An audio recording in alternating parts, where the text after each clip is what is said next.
وكأن نزول القرآن بالأصالة إصالة إصالة كان لهذا الغرض. Okay, so the first thing he says, it's relating the five sciences. Bayan, clarifying al-ulum al-khamsa. Ulum is sciences, right? Ilm is knowledge, ulum plural sciences.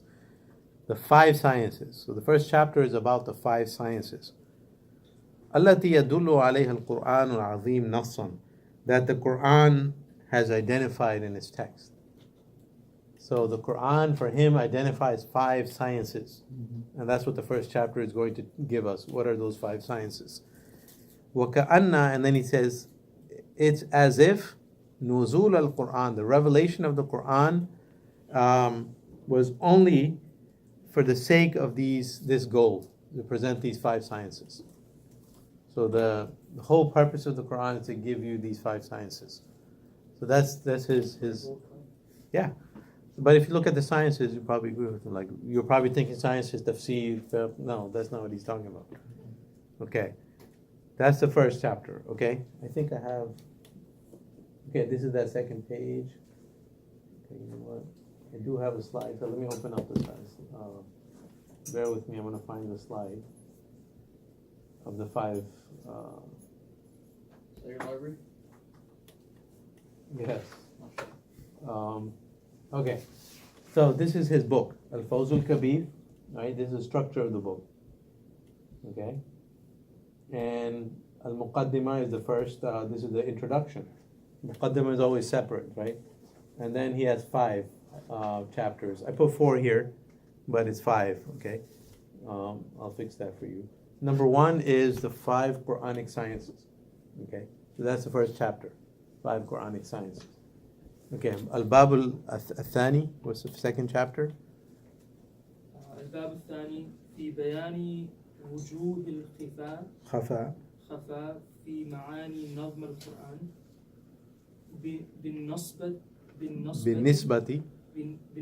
إلى أهل هذا العصر وإزالة ذلك خفاء بأوضح بيان. Okay. So he says, clarifying the reasons for the difficulty. Khafa is to hide, right? The reasons for the obscurities in understanding the nazm of the Quran. What's nazm of the Quran?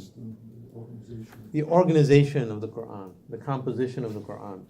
So this is very, very important. Very few people talk about that, right?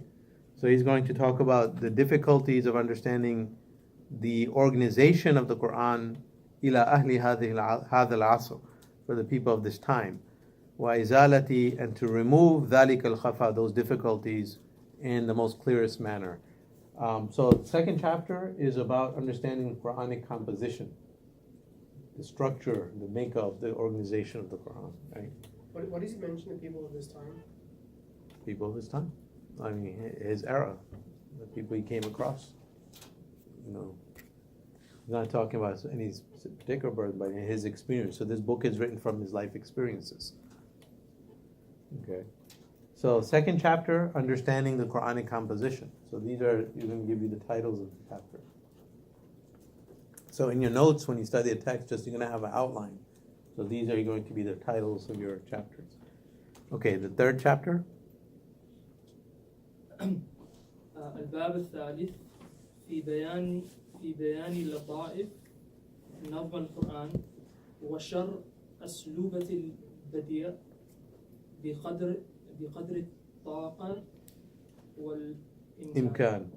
Okay, so this is kind of like, you can say, when we read the chapter we'll understand the real difference, but in clarifying the secret, lataif, or the secrets of the structure of the Quran, and clarifying the usloob, the methodology, the creative, original methodology and style of the Quran, okay, as much as we can, biqadr al-imkan or biqadr al-taqa. So the third chapter is about the secrets of the Quran. He says related to also the composition, but it's going to be more than that. So some secrets of the Quran. So we don't know what they are yet. We're gonna just, when we get to it, we'll look at that. Okay, and then the fourth. Let's do the fourth. الباب الرابع في بيان مناهج التفسير وتوضيح الاختلاف الواقع في تفاسير الصحابة والتابعين. Okay, good. So this is a historical chapter. So it's, he says basically bayan manahij al-tafsir, clarifying the methodologies of tafsir and clarifying the differences that occurred in the tafsir of the Sahaba and the Tabi'in. So now this is a historical chapter. He's going to say why we have so many different views coming from companions and Tabi'in. Sometimes they're contradictory. So understanding differences in tafsir, classical differences in tafsir. Okay. And then Khamis. الباب الخامس في ذكر جملة الصالح منشر غريب القرآن وأسباب النزول الأسباب النزول التي يجب حفظها على المفسر ويمتنع ويحرم الخوض في كتاب الله بدونها. يحرم الخوض. Okay. So he's saying, so now the fifth chapter is going to be explaining Gharib al-Quran and Asbab al-Nuzul. So it's going to be, you can say, miscellaneous things. So Gharib are the unusual expressions in the Quran, or the rare expressions in the Quran. Some words that don't appear a lot, and it's like puzzling what the meaning is. So he's going to clarify some of these Gharib expressions of the Quran, and also the idea of Asbab al-Nuzul. Each verse is revealed for a particular reason or not. And how do we understand that topic?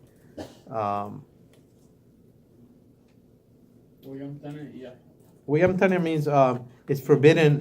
These are matters that's forbidden on the mufassir. We're going to see what's forbidden to delve into, and what's yuharram al-khawd to delve into. For it's a synonym.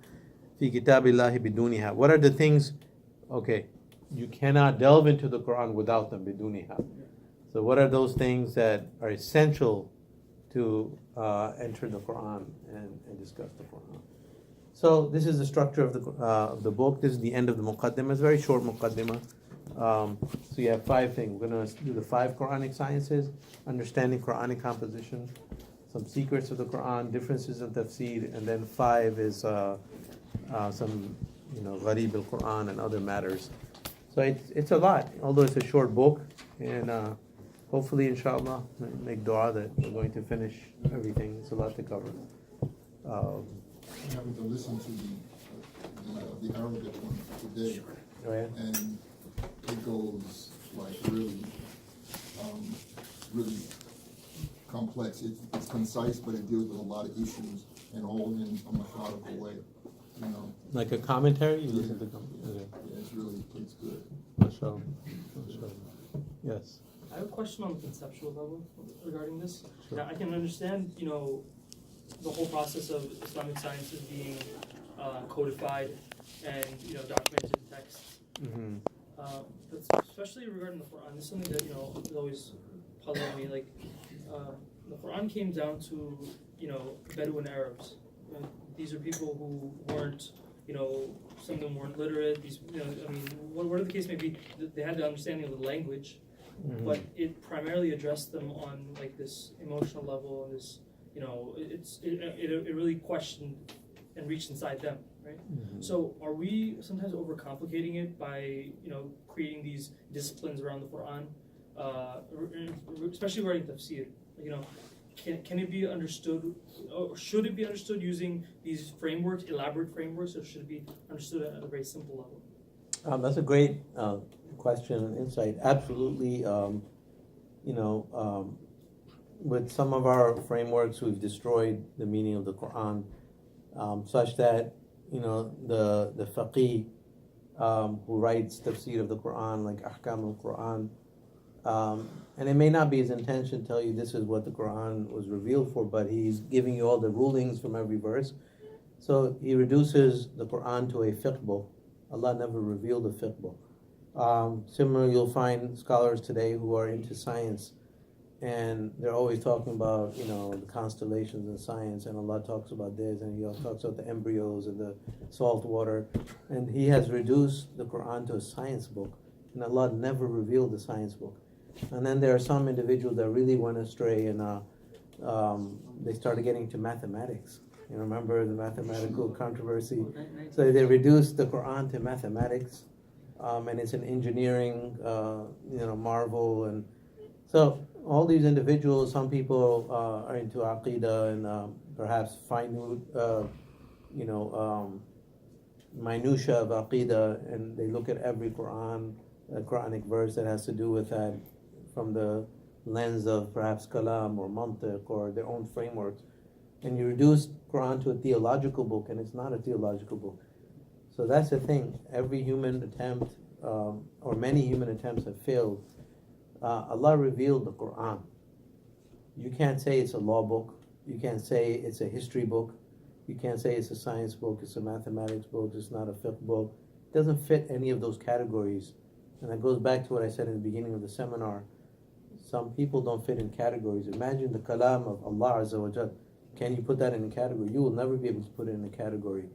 That's why, if you don't believe in the Quran, it may not make sense. Okay, why are some chapters so small, so short? Why do the chapters don't have summary? It's not a book, like a human book. You're thinking of a book. That's not what Allah revealed. Allah revealed something original. So the Quran is very unique, and that's the power of the Quran. You can't reduce it to anything.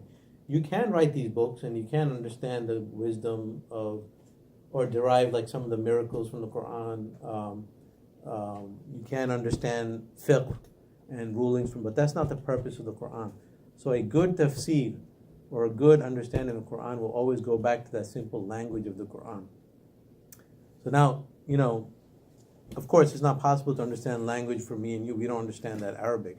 So what do we need to go back to? He's going to talk about a lot of that. We need to go back to the language of the Quran at that time, not modern vernacular Arabic. So you need to look at classical Arabic. You need to look at how the Sahaba understood it, and there's so many parameters there, and that's what this whole course is about. But that's absolutely right. A lot of people reduce the Quran to something it's not. So for Shah Waliullah, rahimahullah, one of the functions of tafsir is to recapture the original state of the language in time of Rasulullah. That's one of his themes, and he's talking about Nazm al-Quran. So one of the things that scholars who are into these peripheral aspects like fiqh and aqidah and science, they never look at the Nazm of Quran because that doesn't fit into their framework. Now when you're looking at Nazm, that means what did Allah reveal? How do you put these verses together? What does that mean? What is the wisdom behind that? So that's trying to analyze Allah's message, trying to understand it on His terms, so to speak. So Shah Waliullah is one of those scholars that did a great job. And he wrote this great treatise, I think deserves to be looked at. That's what confuses a lot of people when they read the Quran, like you could be talking about one thing, and then all of a sudden it brings in a whole nother thing, and then people say, this is confusing to me. Why does Allah talk about one particular thing, and then all of a sudden talks about something totally different, And you find that people tend to... The Quran is, at the end of the day, is guidance, hidayah. That's all it is. It's not meant for anything. It's not meant to make you a scholar or make you understand certain scientific things. It's here to guide you. And if you open your heart, it will read you. And you have to approach the Quran, as my Shaykh always says, like, the way you approach the Quran is as an ummi. The reason Allah chose an ummi prophet, ummi means unlettered, because He revealed it to a prophet whose mind was clear of everything else. If you already have frameworks in your mind and you read the Quran, you're looking for your answers, right?